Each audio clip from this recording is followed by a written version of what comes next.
भाई मेरे मेरी सुन गल तेरा जो साडा वायदा है ना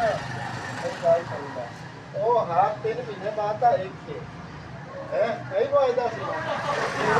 क्या कर पूरी डेट तेरी है वो जखम तक गया चार का मुताबिक पूरी है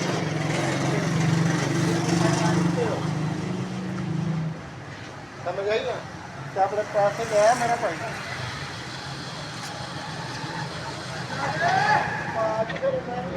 स्टाफ वाले साहब ਜਿਹੜੀ ਸਿੱਧੀ ਗੱਲ ਕਰ ਇਹ ਜਦੋਂ ਇੱਕ ਮੁਆਇਦਾ ਹੋਇਆ ਹੈ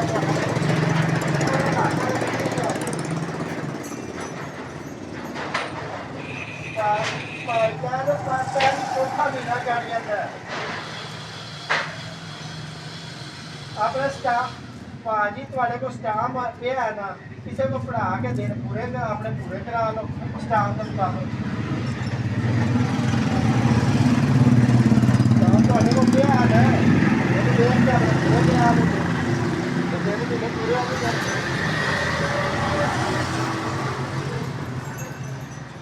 ਭਾਜੀ ਉਹ ਤੁਸੀਂ 15 ਦਿਨ ਅੱਗੇ ਲੈ ਗਏ ਸੋ ਮੇਰੀ ਗੱਲ ਸੁਣੋ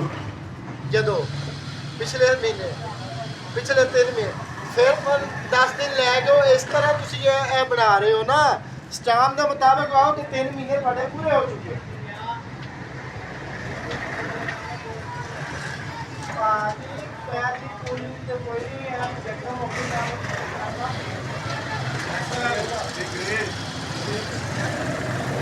ਭਾਜੀ ਤੁਹਾਡਾ ਸਾਡਾ ਫਾਇਦਾ 3 ਮਹੀਨੇ ਦਾ ਹੈ ਨਾ ਇਹ ਤੁਸੀਂ ਕਿਉਂ ਗਲਤੀ ਕਰ ਰਹੇ ਹੋ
ਨਹੀਂ